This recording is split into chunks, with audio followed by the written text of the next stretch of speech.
Hi everyone, Jason here from Spiritualbabies.net. You joined us this week for another Haftarah half hour. This week's program is for the Haftarah for Metzora, which is 2 Kings 7:3 through 20. We're joined by our guide through the Haftarahs. Welcome back, Rabbi Neely. Oh, good to be here. So, and if you've watched the last show, you'll remember Rabbi Neely telling us that this is kind of a twin set, right? These two Torah portions seem to, these two Haftarahs seem to pop up together all the time. Well, the two parshiot of Tazria and Metzora are often read together in 1 week rather than spread out. And the Haftarah for Tazria, which deals with the leprosy of Naaman and its removal, the text itself continues in the Book of Kings to talk about Gehazi, the servant of Elisha, running after Naaman, who had offered to pay, but Elisha had refused. And Gehazi says, well, you know, we've got 2 new guys coming in, and they could use some money and a set of clothes. So he sets up this whole charity scam to try and get money out of Naaman that isn't payment, but just a donation. So he's trying to ride the line of taking advantage of this miraculous event, but in a way really sullies it. And when he comes back, Elisha says, you do know I'm a prophet, right? So I kind of know what you were doing. You know, why do you think in your own arrogance and greed that you could hide this from me? And in the text, he is then afflicted with the same disease, Sara'at, colloquially known as leprosy, that was removed from Naaman. And it says that he and his offspring. So at the beginning of this week's Haftarah, we see 4 people outside the gates of the city who are afflicted with Sara'at. And according to rabbinic tradition in the Talmud, these 4 are Gehazi and his sons, which puts a particular spin on their behavior throughout. But we'll leave that for analysis as we go through. But the idea that these 4 who are outside during the siege are Gehazi and his kids makes it a little bit more poignant just to begin with. So it's a prophet with a P and an H, not a prophet with an F. Exactly. I should point out before we begin, because a lot of people, when you tell them that story, well, first of all, a lot of people, when you read the story about Gehazi taking the money and then Elisha afflicting him with the Sara'at, say, well, what's the deal? You know, that seems way disproportionate to what he did. You know, the guy wanted to give the money, and the fact that Gehazi took it and maybe was planning to use it for good purposes. Maybe he wasn't really going to just keep it for himself. Maybe, benefit of the doubt. Why would Elisha treat him so harshly? Many people's response, of course, is to leap to Elisha's defense and say, Elisha is the prophet, Elisha knows what's best, Elisha is, you know, doing fine. But Elisha has gotten in trouble before in the eyes of the sages for overreacting. Elisha is the prophet who most famously, when he was being taunted by some thugs and ruffians, had a bear come and attack them. And for that and for this, the sages do reprimand him. He says, look, Elisha made a mistake here, because you are supposed to push away with the left hand and pull in with the right. That even as you rebuke or chastise or punish someone, you're always supposed to be pulling them towards you in order to fix the problem, not just to affix the punishment. And in this case, he pushed away Gehazi quite literally with both hands, which is why you end up with the dire circumstance that they're in. There were 4 men, lepers, outside the gate. They said to one another, why should we sit here waiting for our death? If we decide to go into town, what with the famine in the town, we shall die there. And if we just sit here, we shall die. Come, let us desert to the Aramean camp. If they let us live, we shall live, and if they put us to death, we shall but die. I don't know if personally I've made that decision. I mean, it seems a bit, you know, if we live, we live, but if we die, we die. I think I might give myself another day. I don't know if that was the smartest move. You know, you are asking exactly the same question that the Talmud does in Avodah Zarah, which is, well, wait a minute. why can't they just sit there and wait and see what happens? And the Talmud there answers that the life of the moment is not to be taken into consideration in this calculation. That when you are stuck in a position between the rock and the hard place, you do kind of have to make a decision. It's not appropriate to just say, meh, we'll wait and see what happens. You do need to make plans. This is something that comes up quite a lot in the modern state of Israel, where people sometimes suggest just putting off decisions till later. But in most of our lives, we'll often feel trapped between two different positions, neither one of which thrill us, and we'll often choose to sit still without realizing that choosing to sit still is not much of a solution to anything. If it means sitting and focusing until you can come up to an answer, do it. That's better than just sitting and waiting for something to happen. But it does show the desperation of where they are. The city's under siege, and they pretty much feel, well, we're either going to die inside or we're going to die outside. At least outside we got a chance. They set out at twilight for the Aramean camp, but when they came to the edge of the Aramean camp, there was no one there.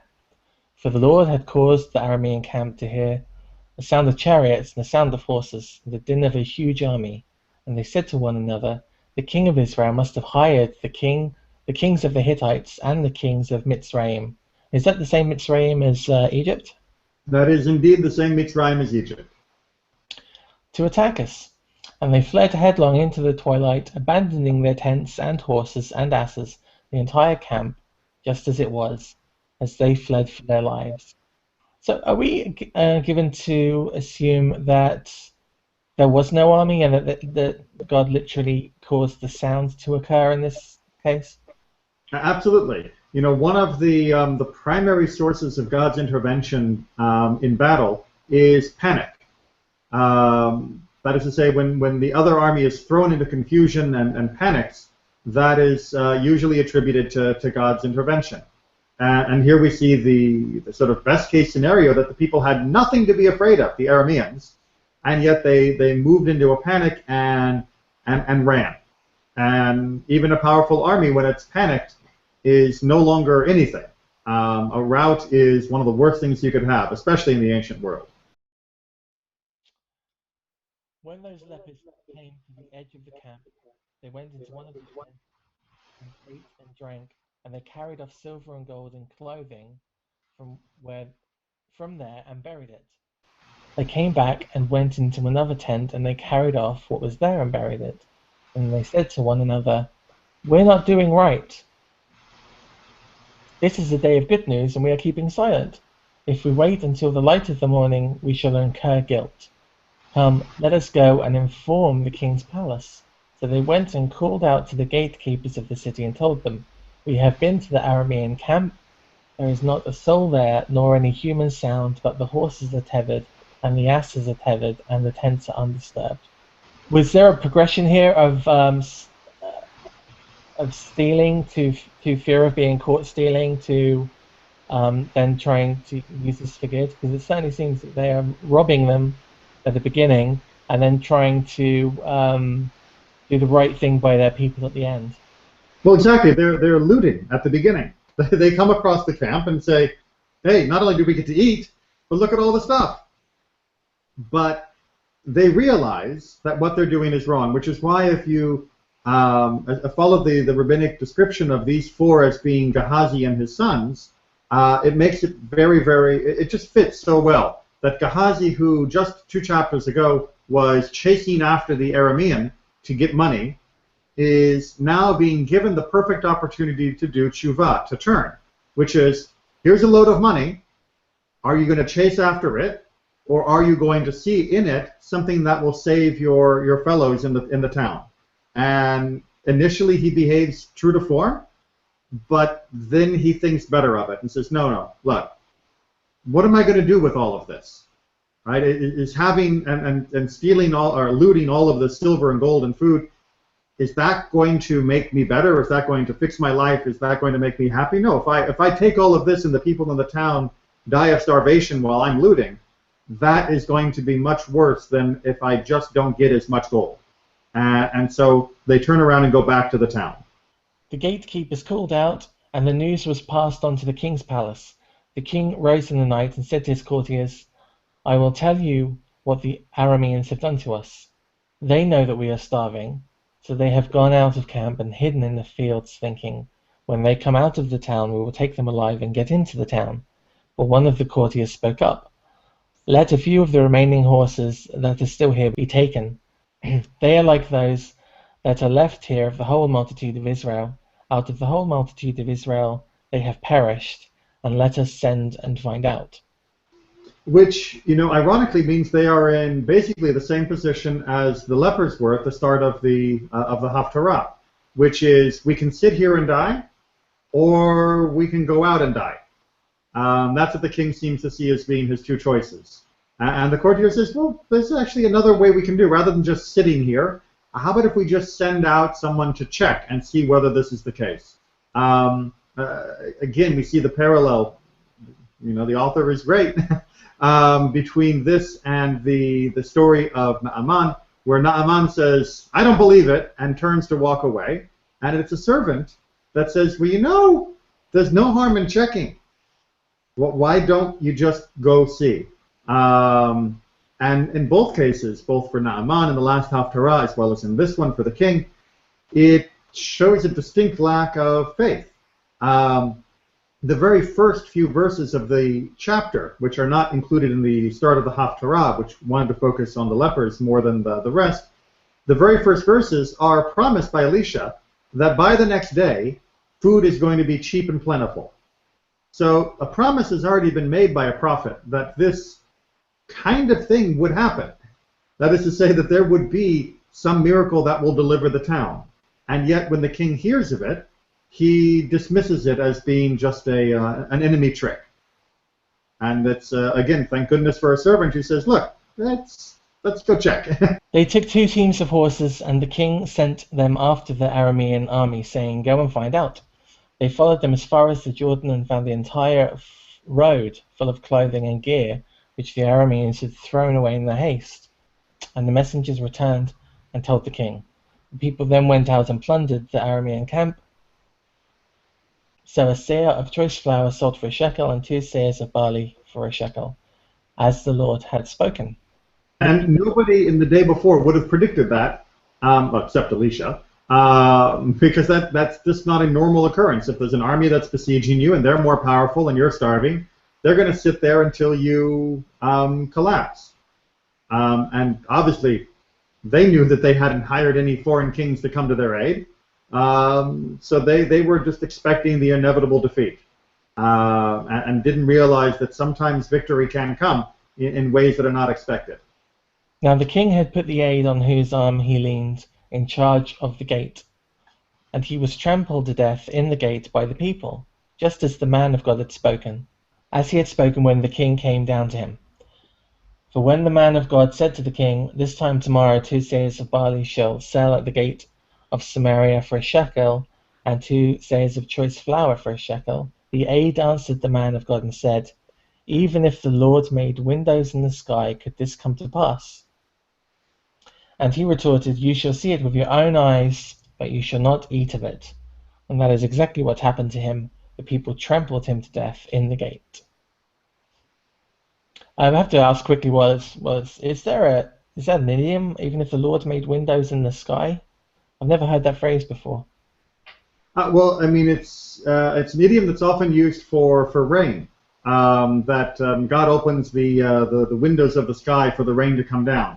So it would be kind of the equivalent in English of saying, even if God was raining down wheat, it's not going to happen. Of course, just because he couldn't imagine it, he dismissed it, which is the problem that comes up over and over again in life, is that just because a person of limited imagination is unable to imagine something taking place, they dismiss it as being impossible or just not likely to occur.